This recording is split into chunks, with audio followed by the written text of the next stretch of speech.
Kamars, tingnan niyo yung ano ko, yung pusa ko. Oh, sobrang dami po nila. Nakakalungkot din mga kamars. Mahirap po ang mahirap pakainin po mga kamars kasi hindi po sila kumain ko lang walang isda. Ayan. Oh, tingnan niyo mga kamars, yung pusa natin, oh. Dami. May 3 pa dito na maliliit.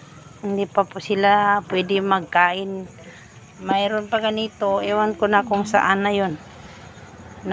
Magtulog pa siguro yun. Oh. Ayan. Ang ginawa ko mga kamars, inihalo ko na yung yung isda sa pagkain nila. Na ganyan. Ganyan inihalo ko na po yung yung isda sa kanin nila para makain nila yung yung kanin. Thank you for watching my video mga kamars.